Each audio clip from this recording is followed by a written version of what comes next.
Good evening, Cocoverse. This is your host, AJ, speaking. Welcome to another edition of the Chocolate Life Podcast, coming to you live from the Cocoverse. And once again, we have Chaplain McKay with us. How you doing? How you doing, AJ? I'm doing well. Yes. This is going to be a good one. I just feel it because we've had some conversations earlier, and we're just gonna get into it. We're going to call this the freedom episode. Ooh. Well, the freedom episode. Well, taking that title itself, I think we actually think we understand freedom. We got people who think they're free, and yet, and still, we see. Let me just back up. The planet is a prison planet. For those of you who have never heard that before, we live in a prison planet and it's being controlled by the spirit of white supremacy. It's been doing it for a long time, so therefore we have gotten comfortable. So whatever the spirit, through the mental, through the emotion, through the physical is presented itself, that's what we actually call white supremacy. But white supremacy has been a spirit, and we hopefully we can go more into that as we continue to introduce the concept that it is spirit to people. But I want us to look at tonight how freedom is being trampled. Let's say that it's being trampled on the continent of what we now call Africa, and they're fighting back because freedom simply means the autonomy to be, do, speak without any interruption from any outside force. That's what freedom means. And if you're not doing anything to cause harm or unhealthy to you or anybody around you, then you should be able to carry out that autonomy within your own frame. Now, how do you feel about that concept that I just put out there? I like that that concept of freedom. I would like to experience that. I would love it. And the reason why I said it like that is because February 11th, 2009, that was the day that I realized it. Even though they say, oh, you're serving your country for the freedom of your other fellow Americans. No, it just took a different meaning that day. Like I realized then that I wasn't truly free. And so my outlook is different. Aren't you a military person? I was. Yes, I was. So that concept that is thrown around so often to say people fighting for the country. So is that you didn't still feel that after that day? No, I did not. Okay. Well, going back to the concept. Go ahead. But prior to that and being raised in a military family, I just automatically assumed that's what I had. But as I got older, between the ages of 17 to 29, I was 29. No, I was 28 when that happened. Between 17 to 28, the more and more I learned, I'm like, I'm kind of cringing at stuff. You know what I'm saying? And then when that moment happened, it changed all of that. I just wrote a word down and you said it, but hopefully your listeners will start taking the notes themselves. You said you assume, and really societies run and cater toward assumptions. You, we as humans, we assume a lot of things. The downside of that is we don't take it upon ourselves to find out if these assumptions have any evidence to back it up, and if it does have evidence, how much is applicable to our own lives and our own community. When I say community, I mean it on all kinds of levels. Yes. What does that mean? Because we've been living under these assumptions. And going back to your statement, for you individually, is one thing, but 7 countries on the continent have learned that they have been living under assumptions for years, more than 60 years. And I'm going to call their names. So if anybody is listening from these countries, well, hopefully they will start passing this information on. Mali, Burkina Faso, Niger, Chad, Sudan, Gabon, and is it, I don't know how to pronounce that. It's Guinea, Guiene. Guyana. Well, I don't know how to pronounce it, but if you say it's Guyana. okay, well, Guyana is it pronounced the same way the country in South America because it's not Yes. spelled the same? Okay, Yes. okay. Well, that's why I wasn't pronouncing it that way because it didn't look like the one in South America. But looking at the word autonomy and freedom, they are freeing themselves from their overlords. And when I say overlords, I'm talking about that in every sense. They had puppet masters who paraded in these countries to be presidents or prime ministers, all of those titles that come from Europe.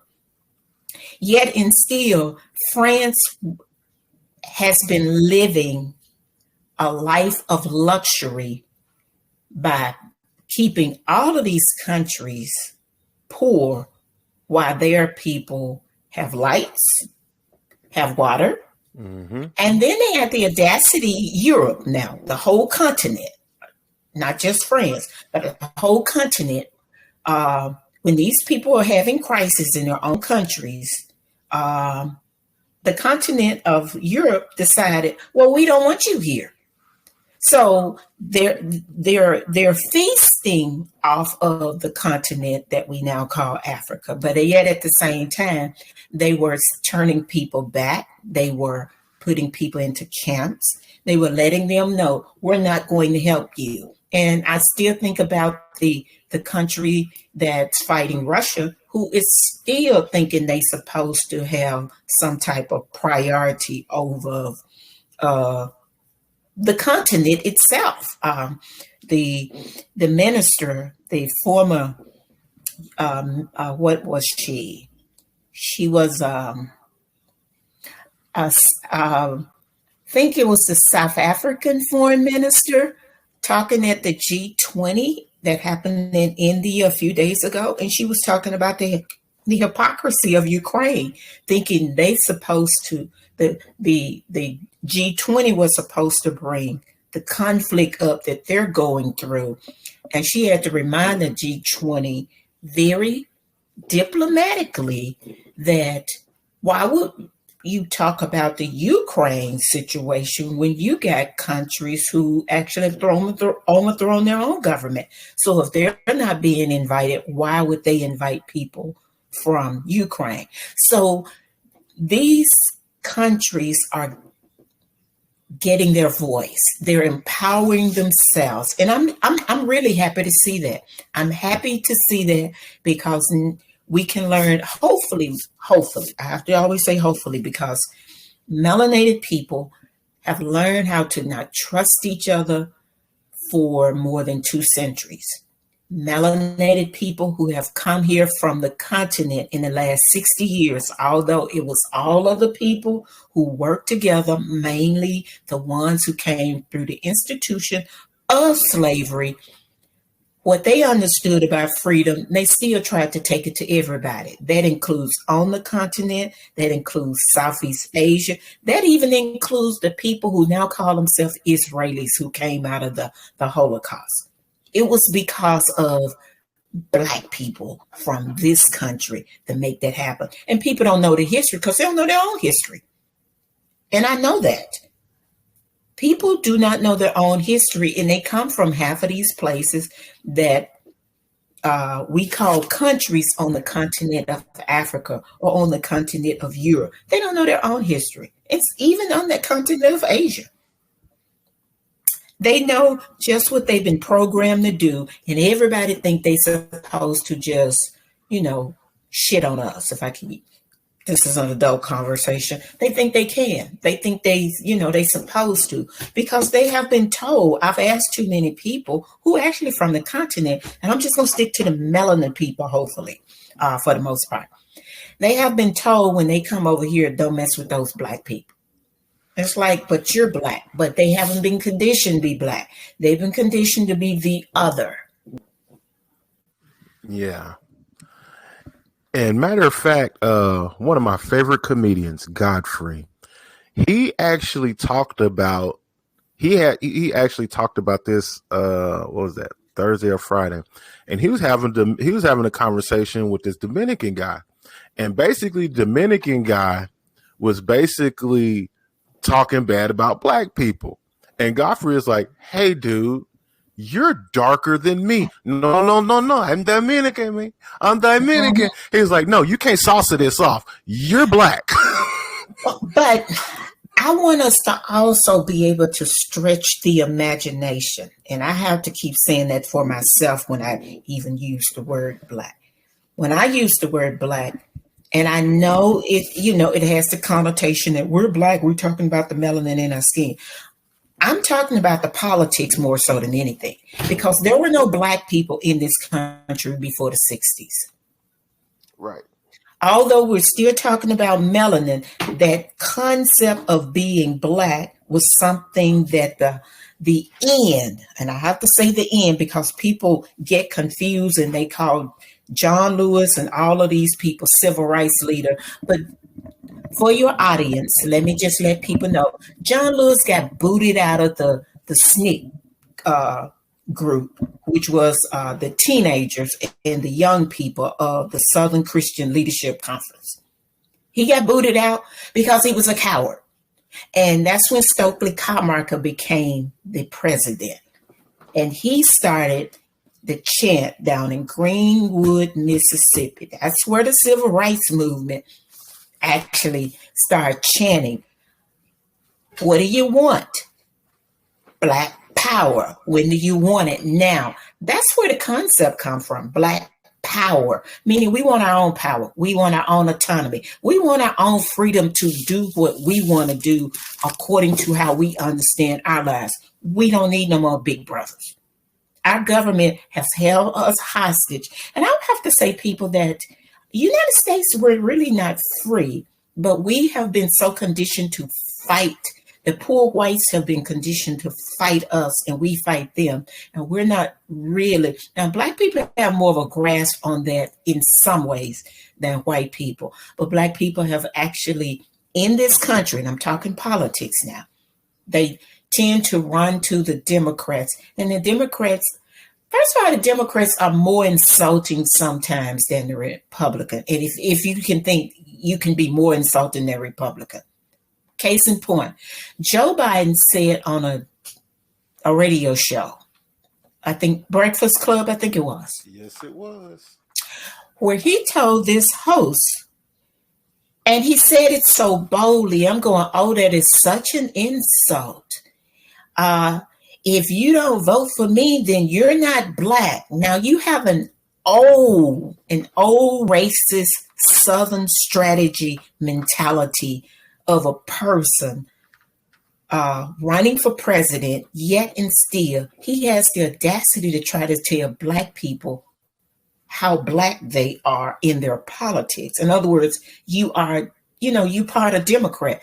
No, we're part of, just like anybody else. We have autonomy in our thinking, in our politics, but yet and still we should have some type of relationship with our struggle. And that is what the civil rights movement was talking about. Are you with me in this struggle? Because there were people who didn't look like they were melanated, but they were there with the struggle. They helped with the struggle, and but you don't even really to hear about them. Matter of fact, that's why the Birmingham thing kicked off, because a white preacher, got killed down there. I mean, Jimmy Lee Jackson and all the rest of them they got killed, but it didn't really start popping off until the white guy got killed and the white lady got killed. Yeah, that priest. Yes, Yeah, the priest and yes. it was a priest and another guy. I want to say the guy. I want to say the guy was just like a reporter or something like that. Yeah, well, it was only until them that and see that's white fear, because then white people know, they will kill us too. So everybody hit the street, kind of like the George Floyd thing. They hit the street, but they really not with us in the struggle. Because if they were, you wouldn't keep hearing people talking about, no, they don't deserve reparation. Although we're at the bottom of the barrel in everything, economics, political representation.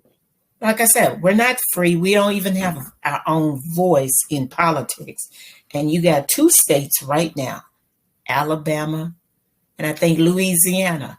They're trying to get their bought and paid for Supreme Court justices to overturn overturn the gerrymandered political system back into their favor. They have no intentions of doing what the court says. They're trying to just make sure they can pay these bought and paid for Supreme Court justices off so they can back down or they keep working that same strategy, because that is their Southern strategy. It hadn't died out. They just got new players. They got the Tommy Tuberville. They got the young man from Josh Hawley from Missouri. They got the Ted Cruz, who don't know he is from melanin stock, but now his skin has now been, melanin pulled out, so he has a deficient mindset. And we have a many people like that. They may have come from melanated people, yet and still their mindset is melanin deficient. And that's why I think in the future, maybe we can stretch the concept of what a melanin mind is. That's part of what the book will talk about. How do we look at it and see the difference? Because we really talking about a mindset and a spiritual behavior when we're talking about what runs this world. And the United States is no different than Russia. They're no different than China. They're no different than North Korea. They are very shrewd in how it's done, and they continue to play this bad cop, good cop. And now we see it it's just eating at the fiber of the whole country now. You got the UAW, all three companies striking. Was that last month that UPS was striking? Yeah. Okay, and now we have UAW. Although Donald Trump is going up there, and see, that's another part that the what you call it, folks, the so-called be media. Somehow the media continues to brainwash people in saying, well, it's a toss between Donald Trump and Joe Biden. Donald Trump is not qualified, but if they push that long enough, people will start latching on and perhaps start looking at constitutionally, Donald Trump cannot run for president, but that's not what's being pushed. They keep talking as if Donald Trump can run from president in jail. He can't. Donald Trump, these states are putting these mandates in places themselves because they're trying to do certain things that the government is unwilling to do. The federal government, the only thing they're trying to do, when I say federal government, the president, the administration, and all of these other things, they're just like Russia. They're just like all of these things. But if they have us fighting, they can continue to weasel different things in, i.e., the immigration policy. You got people across this country who are now fighting because they don't want no more immigration. And they're fighting their democratic leaderships. Mm-hmm. You had protests up in New York. It was today in Staten Island. Okay, as they said, blue collar. In other words, the white people don't want them immigrants up there in their community. They don't care you have them down in Harlem and all those places. Just like in Chicago, they don't care because they put them on the west side or over there in the different places with black people.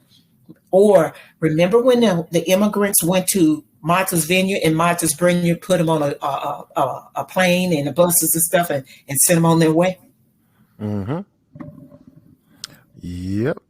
But see, Democrats are running up against all kinds of problems with the immigration because you have to ask the question now, how is it that these immigrants continue to be able to not only come in the country, but to cross state lines going different places when the Haitians weren't allowed to even come in the country? That part. So we have to slow down long enough to start educating ourselves on all of the history that's playing out at the same time.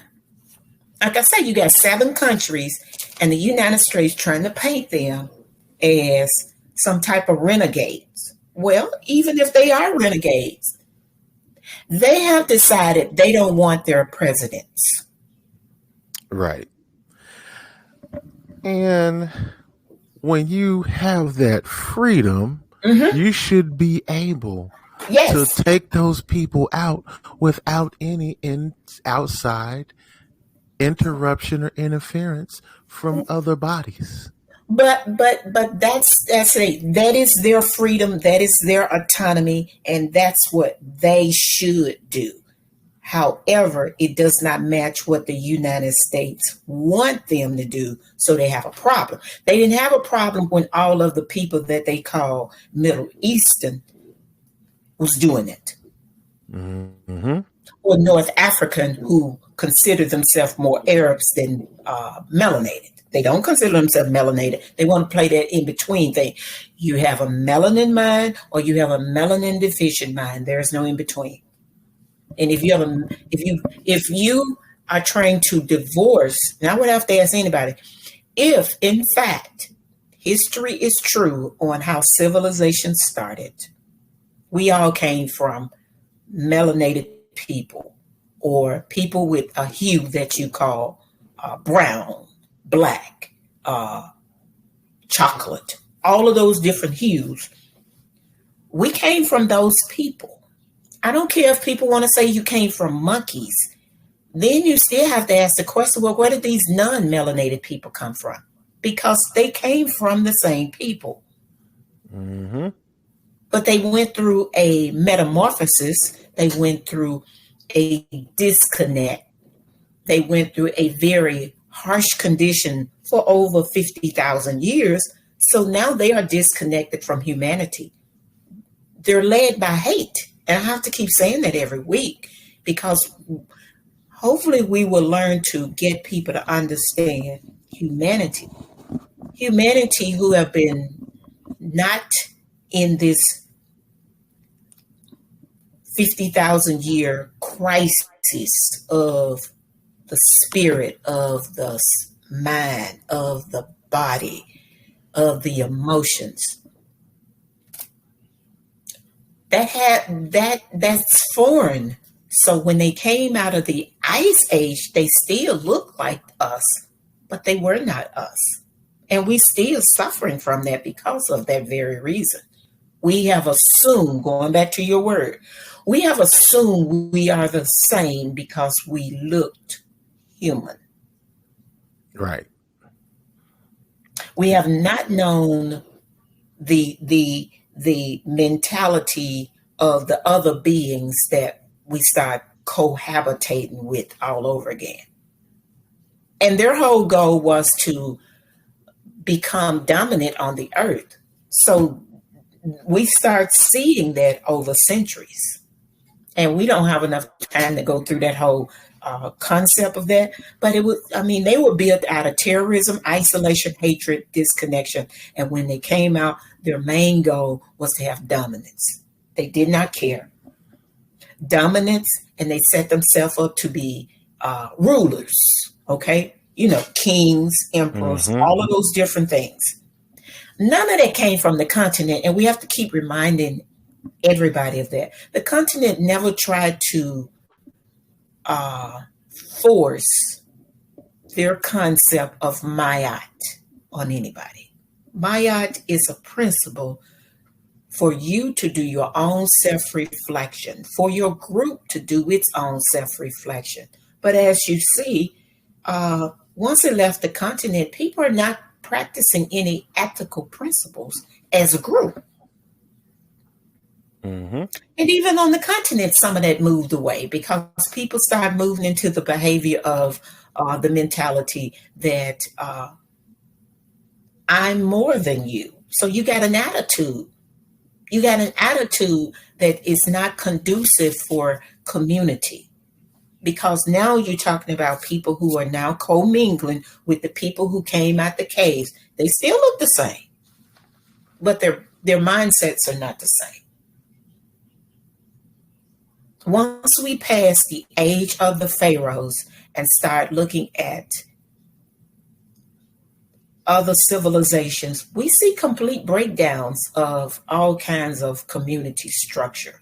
And we see how Europeans have taken whatever structure that was there before they completely came out the cave, and they formed this idea of supremacy because they use that language a lot. Although if we were to try to decipher uh, the Book of the Dead or Sanskrit or the cuneiform or I'm trying to think of another piece of old writing. If we actually took those texts, we would not find the language that's being used by people who have been advocating this idea of supremacy. Even though when they said Egyptian had supremacy, Egyptians didn't say that. Absolutely right. That's a European mindset because the idea of being Lord, okay, lording yourself over people, has always been their goal because that's the history of their behavior. And even with that being said, when the Greeks, took whatever they took back to Greece, and then spread to Europe, they assumed that the pharaohs were rulers. Mm-hmm. They made that assumption, and then it was almost like once they put it out there, that was the gospel. Okay, Africa, the land we know as Africa or Kemet, they have rulers, Mm-hmm. and they're And over these people. But it wasn't the case. no, because the pharaohs, while they were ruling, I'm going to go to Ramses. Okay, Ramses became a pharaoh. A pharaoh, quote unquote, was not how they understood the concept. Let's just put it like that. How they Okay. understood, because you become a pharaoh once you're dead.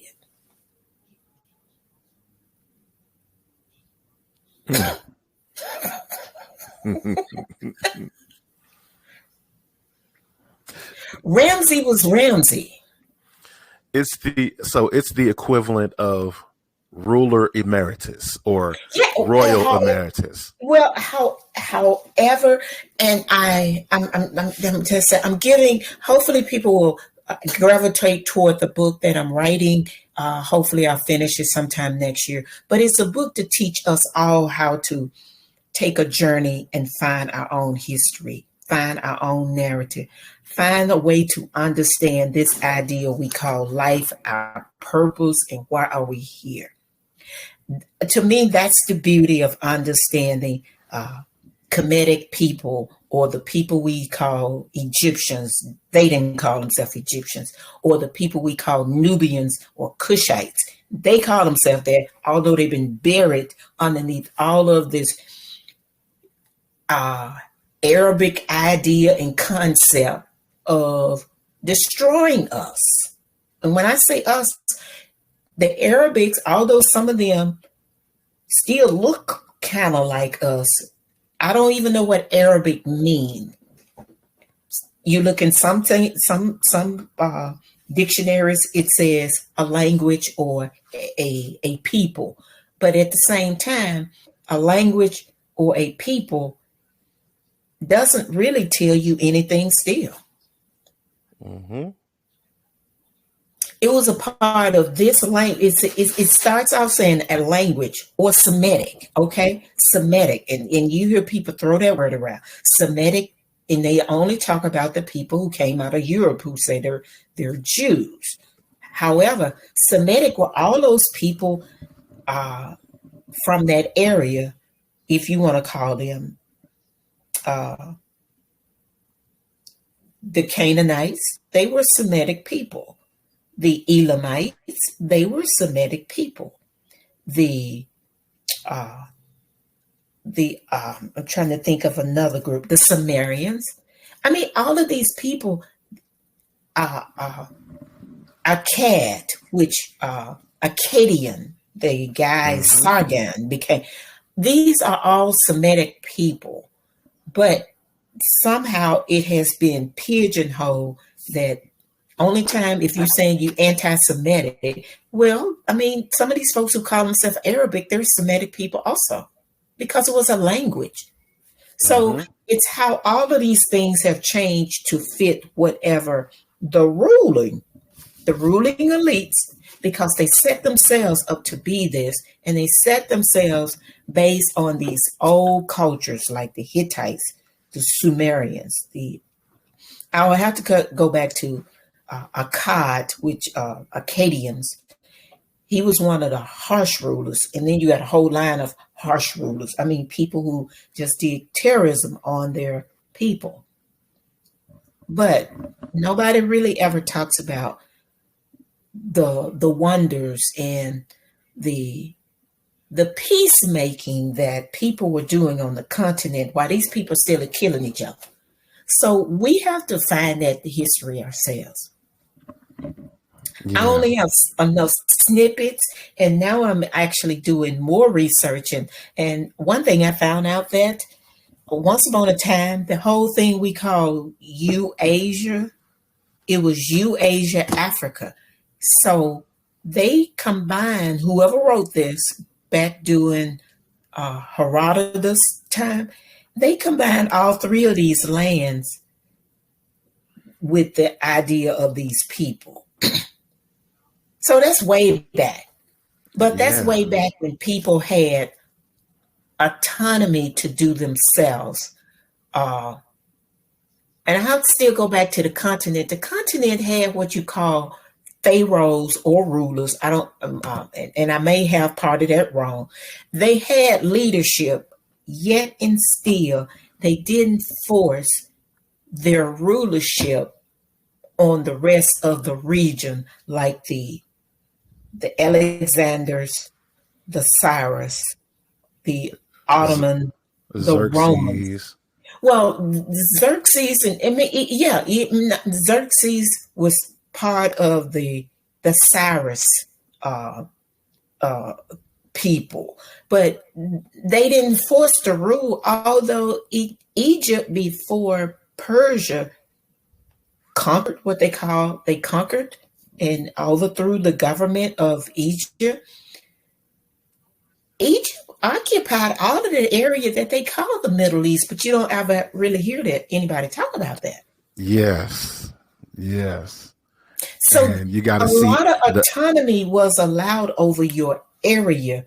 They weren't trying to do all of that. And like I said, I'm not that scholarly in all of these things. I just know enough that I know history has not been fair to the contribution of melanated people. And they've always tried, and I say always because all of the history, such as the Persian, tried to destroy the history of the Egyptians when they took over. When Alexander was ruler, they burned the books in Alexandria. Roman, they burned the books again. So we got people who like to burn books, kind of like now, getting back to the freedom thing. mm-hmm. We got governors right now in this country who are literally burning books. Matter of fact, yesterday, I think it was yesterday, the Diary of Anne Frank. You remember the little Jewish girl in the Holocaust that escaped with her family? Mm-hmm. And that book has been banned.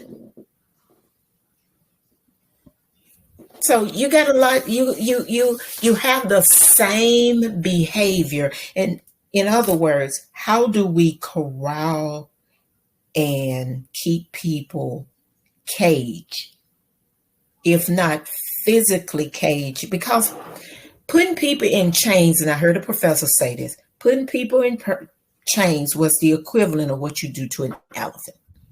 You put them in chains long enough, when they come out of the chains, they will still do what I want them to do just because they still live in that mindset. And that's what they tried to do to the people who were formerly slaves. But we have such a resilient spirit until we've always wanted to just do what we want to do for ourselves. That autonomy idea, I think it runs deep in our DNA. And I'm talking spiritual DNA now. Mm-hmm. So if you want to add some more to that, you may do so. Yeah. And when you talk about the spiritual DNA, I'm going to take this to the quote unquote freedom, the area of freedom that we call freedom of speech. Okay. Books are an extension of that freedom of speech, and like you just said, they're banning Anne Frank's book. Now, here's the irony in that. I was in high school about 23 to 25 years ago. We had to read that book it was either my junior year or my senior year. It was one of the two. No, I'm sorry. No, it was my sophomore year when we read Diary of Anne Frank. And I remember people asking different questions about how this even happening, this and that, da da da da da da. And this happened over, and I remember my friend Jasmine DeJesus asking this question. She was like, "Okay, we're studying this in an American English class. What does the Holocaust have to do with us learning English, and how does this how how did this help us in the future when we have a history of doing stuff over here?" Ooh, so what was the answer to that? It was a very, very politically correct. Well, we're studying it because it's on the curriculum. I have to do my best to make sure you guys and do you justice by teaching you what's on the curriculum. But this book is, and I remember I remember as Jasmine was saying that, I'm sitting there thinking to myself, like, yeah, why we got to read this book?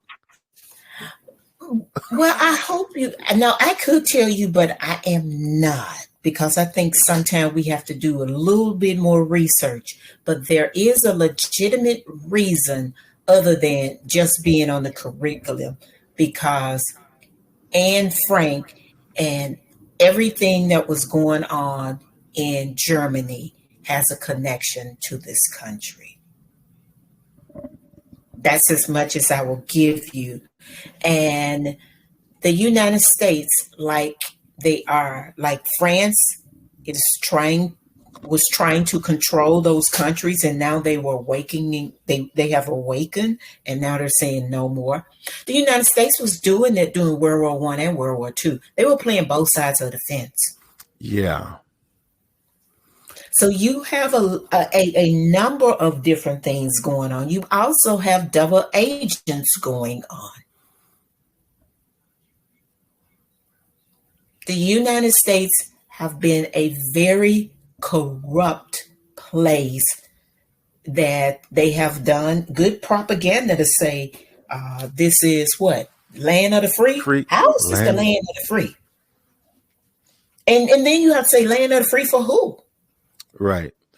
Another Because th- maybe it is the land of the free if you come out of Europe or if you will acquiesce to the mindset of a European behavior, which most people have done. And now the chickens are coming home to roost because Anne Frank and all her descendants are now learning that those flags that flew a few weeks ago after the young people got killed down in Florida, these people were doing high Hitlers down there in Florida. mm-hmm. And somehow that becomes freedom of speech, yet and still, that's a very hateful speech. That is but that's what happened when you try to do dog whistles to say these people can get killed, i.e., black people can get killed in the street every day. Well, that behavior, because it's such a barbaric behavior, it is such an out of control behavior and spirit. You don't get to control that when it's just running roughshod. We saw that with the president. The president is part of that problem. Oh yeah. For 30 years, people in New York allowed Donald Trump to run roughshod, allowed Donald Trump to talk about the young people who were called the Central Park Five, saying, what was that statement he said? Lock them up or hang them or something. In other words, doing the dog whistle saying do the lynching stuff. That was his statement. And now Yeah. you got people thinking, they got the green card, they can do this. You got politicians who don't care nothing about quote unquote having laws passed. They just want to win. And now the world is seeing the divided states for what it is. It's been a facade, and now it's crackling under the pressure because Russia has been doing whatever Russia does for its own citizenry. I don't know enough about Vladimir Putin other than the fact that I know this fight been going on 14 years. This is not a new fight. Mm-hmm.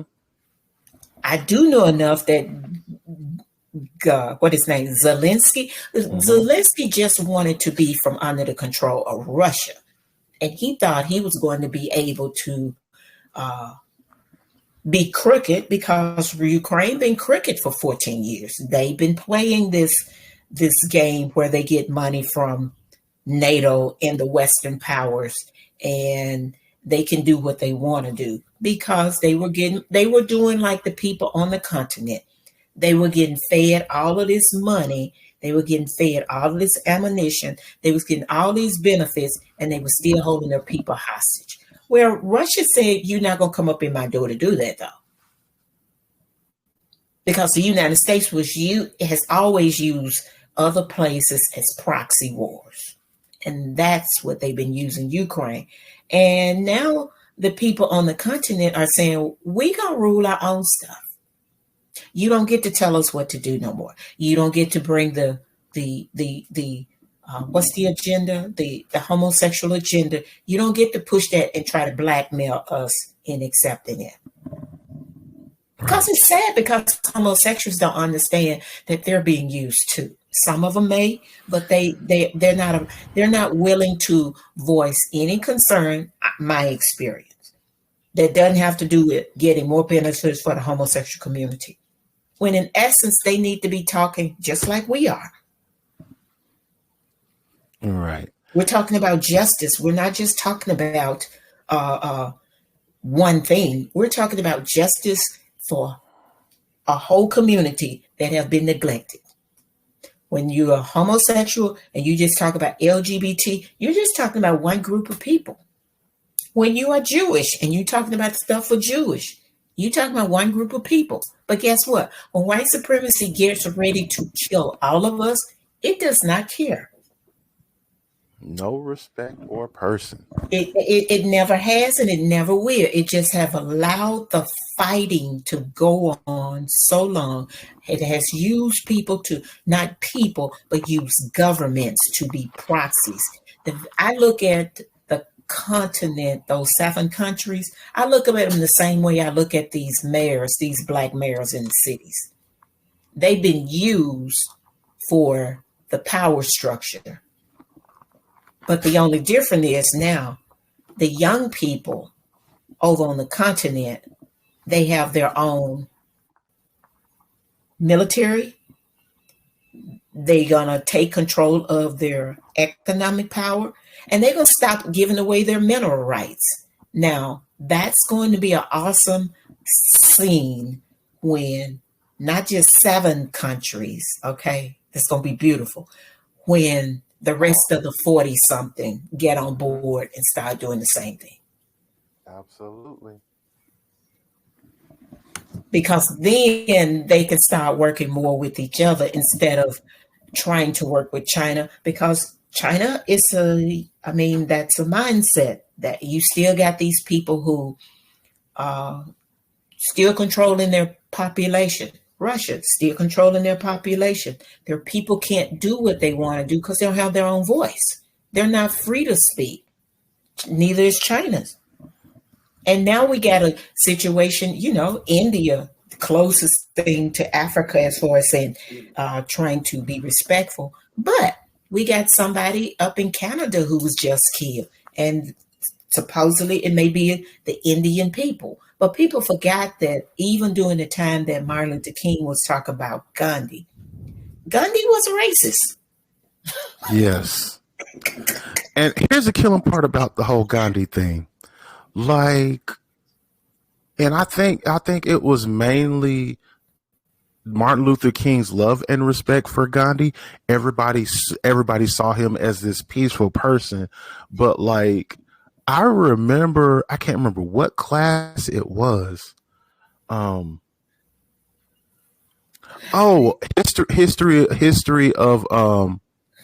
History of world leaders, and you basically talking about big prominent leaders who were basically speaking change. Nelson Mandela was in the book, Malcolm X, Martin Luther King, Gandhi, Desmond Tutu, just different figures, mainly speaking on world peace. But the one thing, and the one thing the professor did, he was like, okay, Gandhi did do this, but they're decent. And the thing that got my attention is when he said Gandhi had a dark side. I'm like, whoa, what? Well, and let me add to the dark side. Gandhi also had a military that if peace didn't work, he had a plan B. That's the part they forget.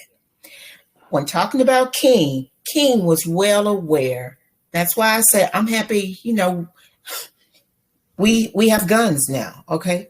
We can protect ourselves. Back in the 60s, we were outgunned enormously because up until the Vietnam War and, the end of the 60s, most Black people, they may have had a hunting rifle, but they didn't have guns because afterward, people started getting more guns after they went to the war.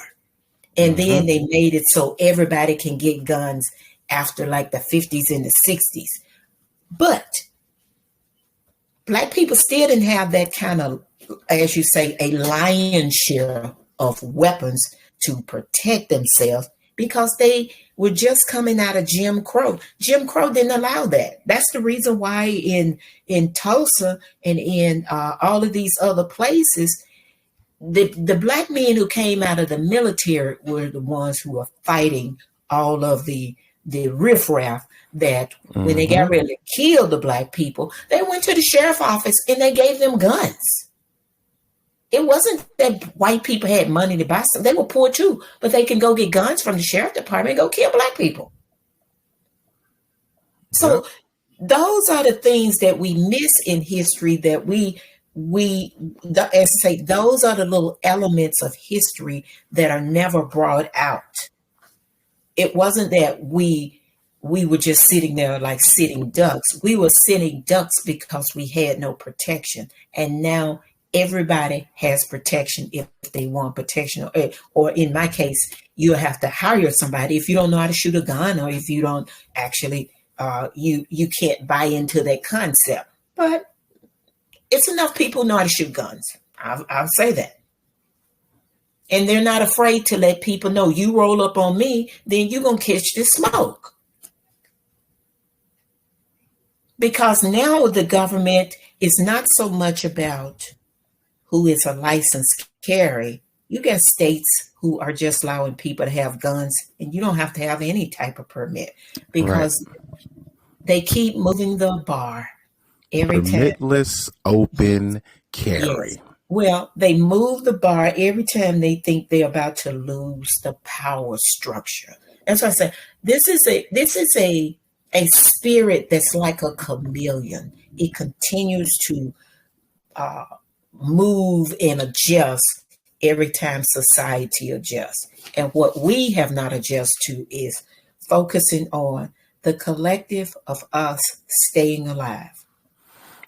That's not to say, we're not saying we're going to do what they did, because it's never been our nature.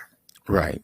But we must learn how to protect ourselves and say we are an autonomous group of people. Now, in the United States, we don't have that luxury other than when we keep fighting for local rights or states' rights to get these renegade savages with badges or guns who just continue to kill men, women, and children in the streets, and nobody prosecute them. Then we have to do that. But if we really want to start moving in other areas and move to the continent, then we can do that and we can be better protected. But right now, Right. we have to learn to know that we must learn how to work together, because we have the history to do what has always been done. We've always been a fighting people. People from this experience in this regime we call the United States, and I much rather call it the divided state because it's never been united. The only time they've been reunited is to kill us.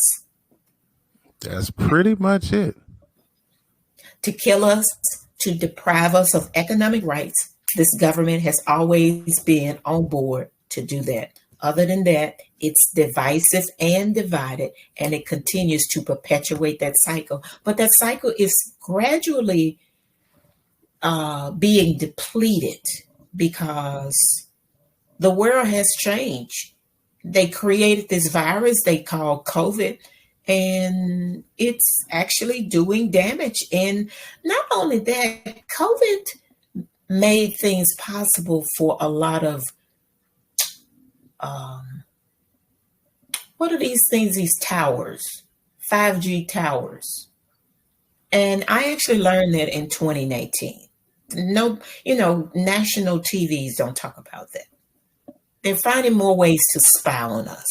So I think probably in the future, we need to talk about how we have been put to sleep by our media, specifically our TVs, especially some of these shows, because on many of the things that have been done on TV, our governments have been doing them all along. And I think of Mm. George Jetson. George Jetson was an early TV show about robotics and flying saucers and that kind of stuff. Yeah. That mindset has always wondered how melanin has worked. And when I say melanin, I'm talking about the chemistry that makes up humanity. I'm not just talking about our outer layer that's on our skin. I'm talking about the spiritual and the psychological DNA that makes us who we are as beings. Okay? And to take that Jetsons thing a step further, I would even go as far as saying Star Trek, Yes. Star Wars, Yes. Aliens, Yes, but we're Planet gonna of do the that. Apes. How about we can just do that? Say that for another podcast to go into deeper. Do a deep dive to just talk about how all of those elements are playing out. I just thought about that uh, when we were talking about the situation that has happened where these 5G towers were put up during COVID. Yeah, that was the trend. Yeah, that was the That transition was a period. transition to actually become a and I is that the Hunger Game, to become this new world order. Although people use that in some type of esoteric way, but the new world order has always been a transition that happened in 1200 BC.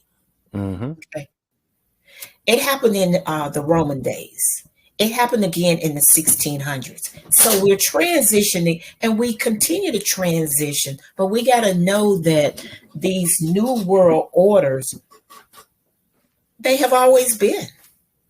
And it always been when the destruction, and really it's a pattern of destruction that has been done by this spirit that we now call white supremacy. But it has always been the destruction of the people that were called from the north.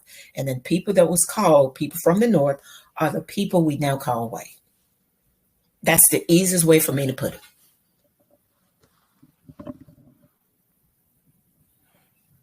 Yep.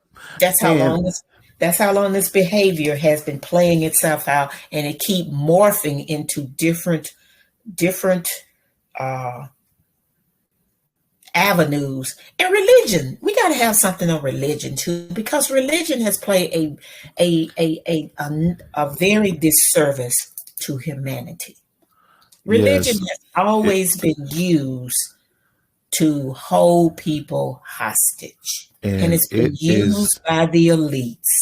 it is in decline as we speak. Well, as I told an elderly person a few months ago, that her people learn to read English to get out of the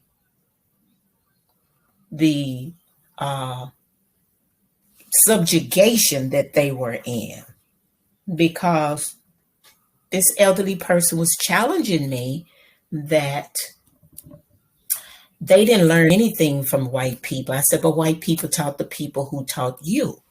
But one thing white people didn't know, black people were teaching other black people how to read so they could get out of this subjugation. And they were doing it, as it said, on the low. That was done even while the idea of the Civil War was going on. Hmm. But that's never been taught to us. That was part of the the idea of freeing ourselves. We've been doing most of the freeing ourselves for ourselves. It hadn't been anybody else. So the concept or idea of freedom is, how do we free ourselves? And I would have to say it comes through us digging deep within, owning whatever it is, the autonomy we have, and then learning to be free. It is not going to be, quote unquote, it's not going to be Allah. As much as some people that may listen to your podcast think Allah gonna do it. Nope, Allah is not. Jesus ain't gonna do it either. Moses ain't gonna do it. None of these people gonna do it. Because if we actually go into a deep dive, you would be shocked. Right. But we have to start owning whatever it is we need to free ourselves. Because really that's what our ancestors did. they use all of this stuff as vehicles here, and I'm talking about the people in this country, Right. not in any other country, in the divided states. They use all of these concepts to free themselves, and they put their own spin on it. That's why we've been powerful in the arena of music, because we're going to have a podcast on that too, how music has been a powerful vehicle for Black people. Right. And now it's gone. Right. And that's going into the freedom of expression thing. Yes. And so I remember it was either last night or the night before, you were talking about expression, and you brought up the example of Meg the Stallion. And what does what's Meg saying? Oh, I'm just doing what I'm doing. I'm having fun. I'm living my life. And now people outside of the melanin mind, they're mainly those women outside of the melanin mind, they're looking at it, oh, that's sexual freedom, it's liberation. And now white women are acting the same way. White women are acting ratchet. Well, they've always been ratchet, but they've always made they've always put the phase of ratchetness on Black women, right, or the sexual perversion on Black women. And really, if you look at it now, I mean, I think Meg is a very gorgeous woman. I actually saw this. She actually is. I saw this woman do one of her rap songs at some type of award show a few years ago. I'm going, oh, so she actually know how. And it was one of these songs that she do a lot of cursing, and she did not say one curse word.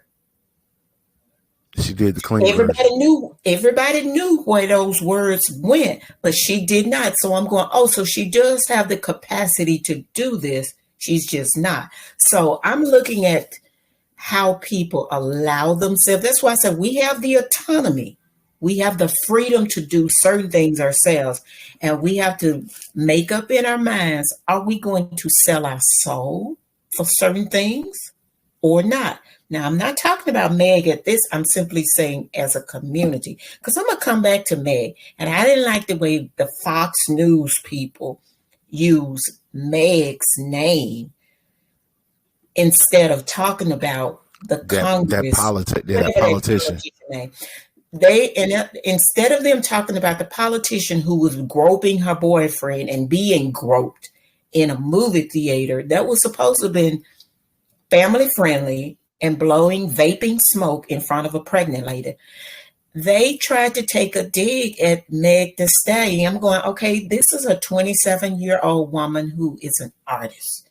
Whatever she do, that's grown folks' business. If people who have children under 18 don't want them to see Meg, then don't let your child see Meg. Right. Meg is doing what grown people do. If that's what the music industry is allowing, that's what the music industry allowing. But then you have to ask these young women, okay, how much of yourself are you going to allow these people to just use you? Because some of them are just they have just gone. There is no limit to what they will do. And this dance that somehow has become the signature of every female, even those who have children, 2 and 3. I can think of Sierra. Everybody should not be doing what they call it, twerking. Twerking is a sexual mating dance. If they knew anything about the history of certain dances, they would know twerking. It's like, first of all, why are you continuing to twerk? Who are you trying to get? And it was a young lady. She studied dance at Jackson. She minored in dance at Jackson State. She was actually one of the J-sets. And I remember asking her about that. She was like, "Oh yeah, this dates back to this." And I'm like, "What?" And I was like, I was telling her, me and some friends was watching BET Uncut. BET Uncut at the time, this is like basically music videos you not gonna see during the day. BET Uncut comes on at 2 in the morning and goes off at 4. So this is when you see the videos that are on the radio. The songs are on the radio, but you're not gonna see these videos during normal hours. So a lot of these videos, like Ludacris had this video called "P Popping on the Handstand." The majority of the video was shot in a strip club. And what is the main dance that these strippers are doing when they're not on the pole? They are twerking. And I was asking her, and she was like, "Oh, this whole twerking thing, this dates back to several thousand years on the continent." She said several thousand years. She said upwards to 5 to 10,000. She was like, that dance was how men chose their wives. And I'm like, it's a mating dance. yeah. It's a mating dance, and I'm looking at what they're doing, and it's like, do they really understand?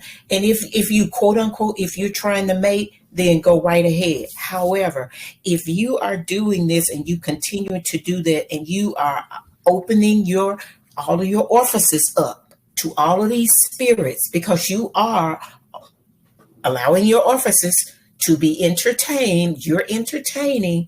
I mean, go, what are you doing? But nobody probably have told any of these young women what you just said. Those people who are marketing them are just getting money, and they're getting paid. And Meg and what's that, Cardi B, they have a new song out. Excuse me. Yeah. I'm not. But they're talking about getting paid. So you're doing the same thing that you talk about the strippers. Now I know Cardi B, I think she said she used to be a stripper. She used to be one. But that's fine. If you're a stripper, if that's your thing, that's fine. But eventually you ladies are going to have somebody else you have to be responsible for. Right. Now, I know Cardi B has 2 children, a little girl and a little boy. And if that's your freedom of expression. But eventually, when are you going to do something different? Because that little girl is going to be 5, and she'll be like, what's the lady name that used to be married to Kanye? She's crying all the time.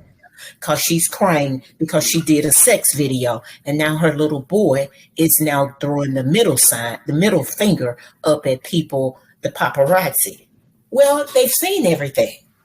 So what do you expect your children to do? You do not have cookie cutters androids. These are real human beings. They're not going to perform like little monkeys the way you think they are, especially when your behavior has not changed. So I would say that to any of these, but they're not asking me anyways.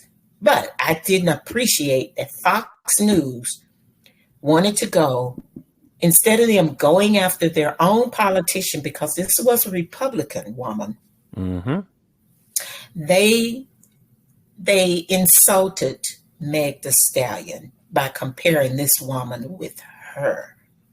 Meg is not a politician. Meg is an entertainer. This woman, what they didn't talk about, which we need to talk about, since we're talking about freedom and how we don't have expression, we don't have rights, how the newspaper can have a tendency to just support whatever political agenda to make money. That lady was sleeping. Well, she was groping a man who has the bar. Now, they didn't really talk about that very much, but this man has a bar, according to report. He has a gay bar, and he's a Democrat. Now, her thing was that they're no longer dating because he's a Democrat. Well, how is it if you were dating this person, how is it you dating this person and you don't know that they're a Democrat? And secondly, if this is your first date, why are you letting this man grope you on your first date? Although we know that wasn't the first day because there's a report out there that this lady been going out with this man before. But this is literally one of those cases where the Democrats and the Republican in the bed with each other, and they don't care nothing about poor people. I don't care if you're a poor homosexual, because this man has a gay bar where he remember now, Lauren Boebert talks about you're grooming our children. Okay, but you having sex with a man, or you let a man grope you who has a bar, who has drag queens. Isn't that the same thing you say about the drag queen, they grooming the children? That But part. this is Colorado, the same state where the other binary person went into a bar and shot people up. But the agenda is the politicians are trying to use the LGBT community to promote it. And I think I heard a podcaster say that, but I'm going to go a step further. Promote eugenics. Because once any young person mess their body up, okay? I don't really care who they sleep with. Sleep with whoever you want to. If you're grown, if you're not, you cannot sleep with children. And you cannot be educating children to do none of these acts, because children should not be knowing this stuff. Right. But they're using these agendas because anytime it has to do with a homosexual who killed somebody, because somebody shot up something in Philadelphia who was a homosexual, they didn't talk about that person. They didn't talk about this binary person. They don't talk about anything that has to do with the homosexual community when they do something that's in line with what you say, a white supremacy thing. They don't line them up that white supremacy has no face, and it's not dedicated, quote unquote, to the Democrats or the Republican, and it will shoot up anybody, just like Mm-hmm. he did. And he could very well could have been a quote unquote a Democrat. So they couldn't spin neither one of these narratives to fit anything, because they do sleep with each other. They do have uh, these laws that they can always have bipartisan, but it's only when it has to do with something for us.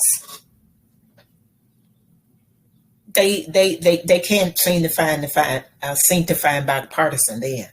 That's the hardest thing in the world, to make sure Black people get economics, economic benefit, and representation in this regime. So, but we're gonna fight for our own freedom. We're becoming our own advocates. We are, and that's what we have to continue to promote. If we want freedom, we have to fight for it. We can't we can't talk about going to some polls and vote and thinking some politician gonna give us freedom. They've never given us freedom. Yeah, and you know what? I'm glad you brought that, because when Barack Obama got elected, that was the talk. Oh yeah, we gonna get this, we gonna get that, and this is gonna happen, and that is gonna happen. But when he left office, what was that? 20 when he left office in 2016, like He we was were we sl- he was still pulling that game, talking about make his legacy, do something and vote for Hillary. So it's always next time for Black people, always next time. Well, you got to get in office to do that. That's what the Aaron Sharptons and all of them were saying. He got to get in office first. No, they don't have to do any of that. The George Floyd uprising showed that Black people don't have to. All of these things that's talking about reparation started happening during the George Floyd uprising. mm-hmm. Didn't have to pass a bill. People just got in the street and things happened. And that's what we have to do. But we have to be consistent. That's the part that we're not. We're not hungry enough. As I tell you, I'm trying to educate the young. Mm-hmm. That's what I'm trying to do. I'm trying to help you guys build voices, build connections, not just across this country, but across this world, where you can become your own network. because I it is, and like even in this, even with what we're doing like right now, like we're educate we're getting the information out to people using this platform with history and everything. And the thing that bothers me is to hear not the I can't even and like one thing I and to I blah, one thing Tariq said that got my attention. He was like, I can't. He said, what he say? I can't call these old niggas elders, so I'm just gonna call them olders because they just still. And it's certain people that it's certain people in everybody's family. They spitting this old stuff, talking about you got to get up and vote. You got to get out there and vote.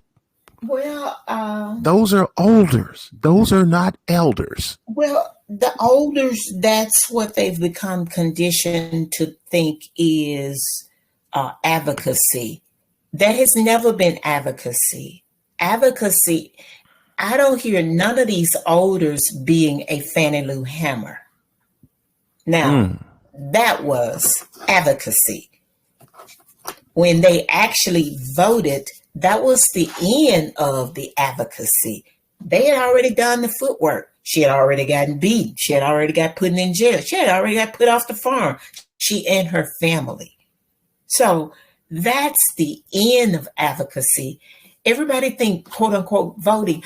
First of all, voting is too easy. Only thing you do is go to a poll, pull a lever, and that's it. If it's that easy, obviously it hadn't been working because we still don't have anything. That part. Mm-hmm. Even when we put people in office and they have all the levers to make things happen, we still come up with the short end of the stick. So it can't be uh, that it is voting. Voting has never been the be all for Black people. Black people have always been resilient in finding ways to make things work. And we have not been finding ways to make things work. We have, the church has given up its position to be popular. Churches used to be the Cornerstone. the cornerstone and the network for advocacy. The only thing church served for now is like Sunday morning worship. That's not what church started out being. Church was the place where you could go and find out if we need to go get Jimmy Lee out of jail this week, how much money we need to put in the coffer so we can get Miss whatchamacallit her food because Jimmy Lee was her only child and he's in jail. That's what the church was for. Mm-hmm. Preacher, whatever, how many of them other brothers can you get together? Because we need to put this person in position now. Because we saw what whatchamacallit doing, and he ain't working for us. That's what the church was for. Churches don't do that now. Yeah, they too busy.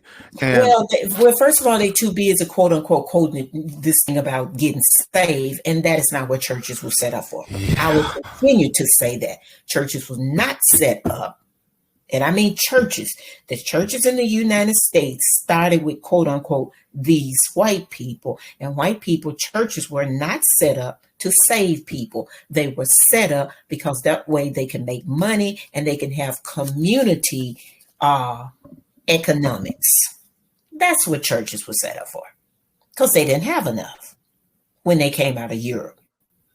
And they started setting up different ones because Europe said you had to take part of your earnings at the church and pay us. That's how the separation of church and state came about, because they had to pay. They had to pay part of their earnings to the crown. And they wanted to separate themselves from the crown.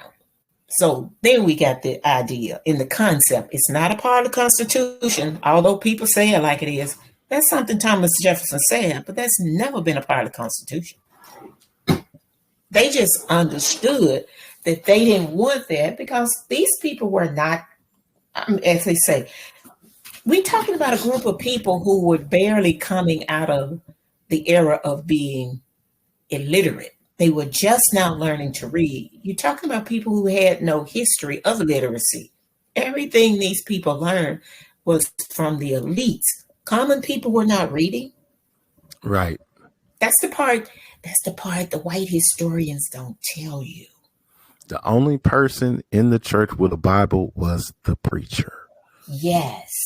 And it wasn't just the Catholic Church, it was all of the churches. Mm-hmm. They had to learn to read. They had to learn to write. They had to learn to start being educated, because that is where the education system started, in the churches. Church schools. And education as a general public rule, it was started because they needed folks to learn, back to the reading thing. They needed people to learn how to read these blueprints to work in these factories. How about that? Mm-hmm. That's the other piece that's left out. Education to Education, create more because, workers. listen, I need people to work, and I need them to know how to read these blueprints. So these white landowners, okay, factory owners, they set up schools, the education system. Now, mind you, that Black people are already educating Black people when the school system started in the North. There were also schools in the South, but somehow the United States have ever put those two together, and the reason why it was two separate events.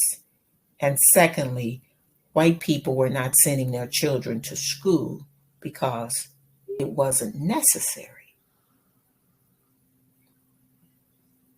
Europeans only valued money, and it wasn't just little Black children who were indentured servants under 10. They were also little white children, because they were stealing them out of Europe. They didn't have to know how to read. They were just like the Oliver Twist thing, okay? That movie Oliver Twist. Mm-hmm. They were these they were being used. But this tapestry we call slavery in this country has so many layers and so many storylines to it. It would take us another 5 or 10 years to, unpack it. But we got to free ourselves. But we got to understand what real freedom is. Now, Yeah. if we don't have freedom of thought, our own thoughts, that doesn't mean that, even if we're talking about religion, that does not mean that your religion get to dominate me. Yeah. That's how you want to believe. That's how you believe. But we should have a common thread, and that's our own humanity and our own experience to bring us together. But eventually, one day, maybe I'll get around to giving people some snippets of why religion has been more of a hindrance than a freedom mechanism for us. And it is continuing to hold us hostage, because we've bought into these ideas and these people that we think are living in us. And I would ask the question, well, where are you if they living in you? Remember, I work in the hospital, so I have to get people to be honest and authentic with their struggles. And if they can't have to be honest with themselves, it's kind of hard to always use something else to be your scapegoat. That includes this entity you call God. Mm-hmm. So,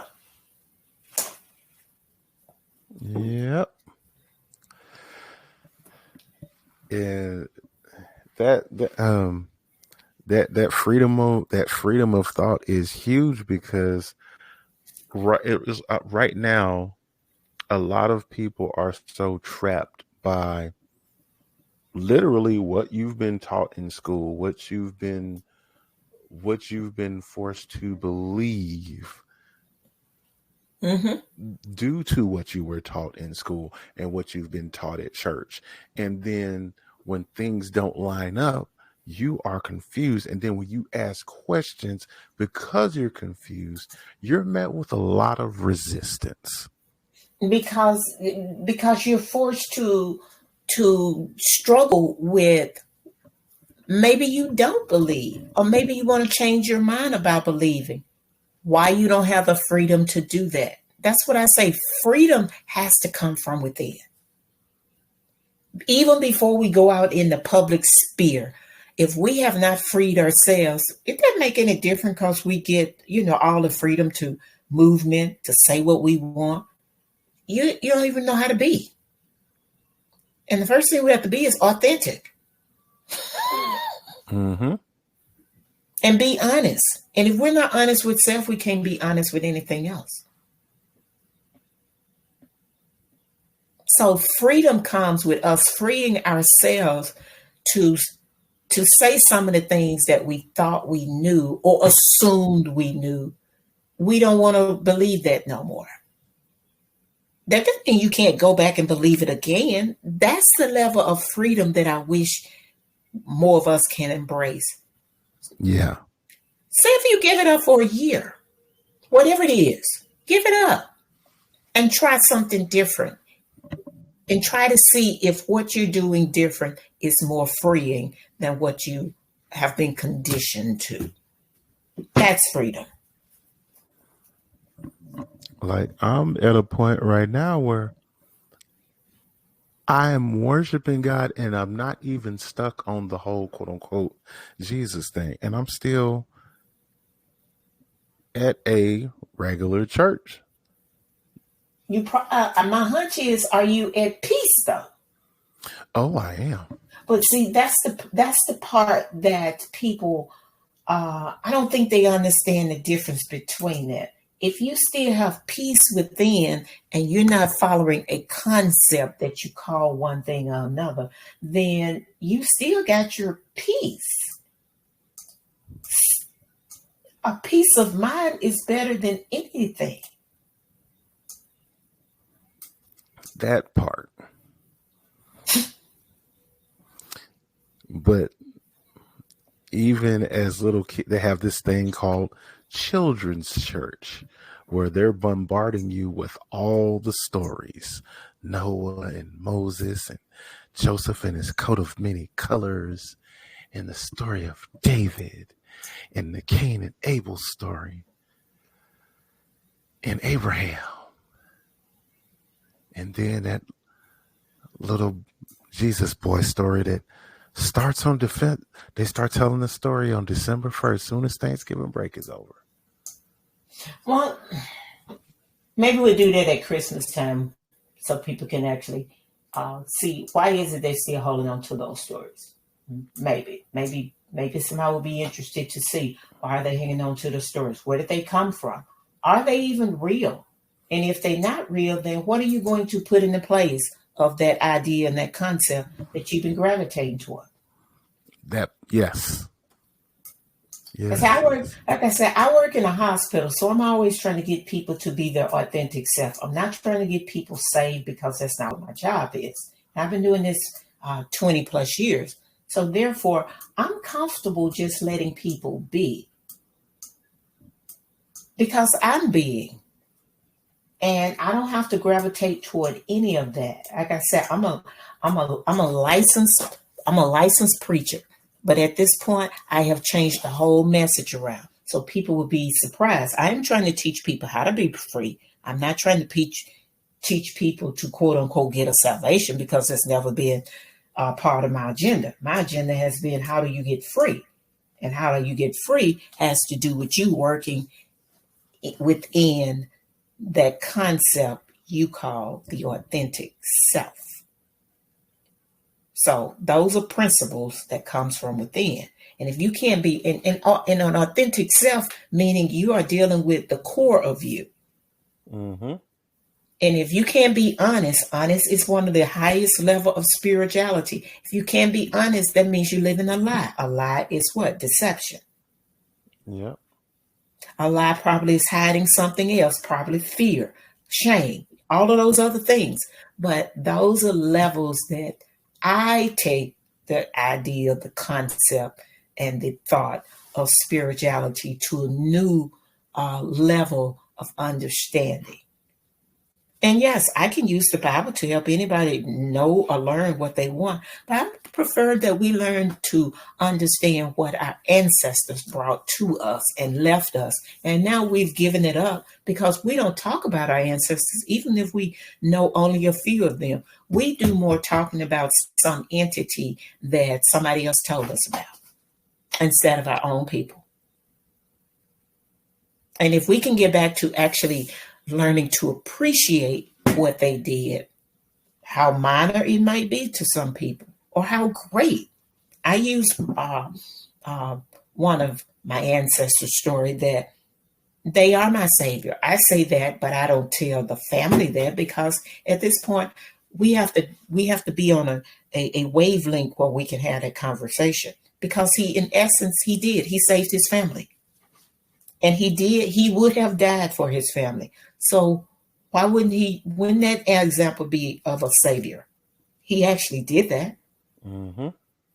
But that's way above people thinking. So Yeah. and we kind of moved away from the freedom narrative. So but he did. He did some different stuff. So but that, I say, that's a conversation for much later. Oh yeah. Oh yeah. Yeah. Yeah, I think that's all I have. Okay. Thank you. Thank you. Thank you. Thank you. This we got a lot of information out on this. Well, I think we're stretching the information because as we continue to dialogue, I am reminded of half of the things that we already have at our disposal. As I say, maybe next week we can do something that has to do with uh, it may be a fun podcast, but at the same time, some of the things that people are familiar with because we're talking a lot of abstracts right now and talking about news article. But next week we can talk about stuff people can go back and see for themselves if we do something on just say music or we do something about TV. I'm sure people can think of some of these things that they've actually been conditioned by some of these TV shows or some of the music or some of the music that our elders taught us, and we've lost that. Because really, think about it. The black church was the music hub, not the black. Man, The black church was the music hub, not the Hebrew Israelites. I'm not taking anything from those groups, but they're not the hub. The Muslim church, or I mean temple, they're not the hub. I don't know any music that come out of those two groups. So I'm just talking about what we have contributed for everybody's listening. And I will go farther than that. I would say music in general, but now I'm just talking about spirituality. Because now our spirituality music it's limited.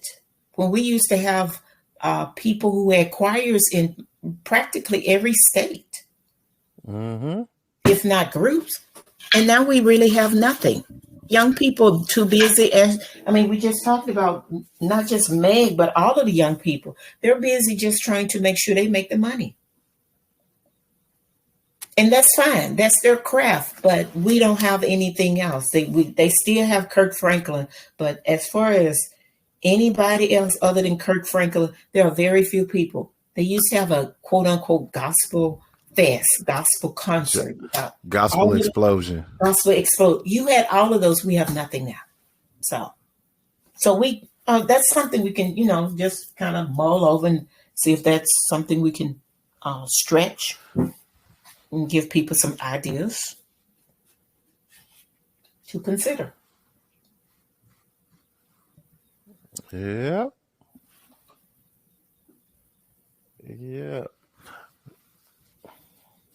And was like the last of the great choirs, like John P. Key's choir still tours. Um, what's the guy out of New York? James Hall. He and his people still tour, but they mostly stay up in that, Philly, New York, New Jersey, um, Buffalo, up in that area, up in that northeast Oh, coast area.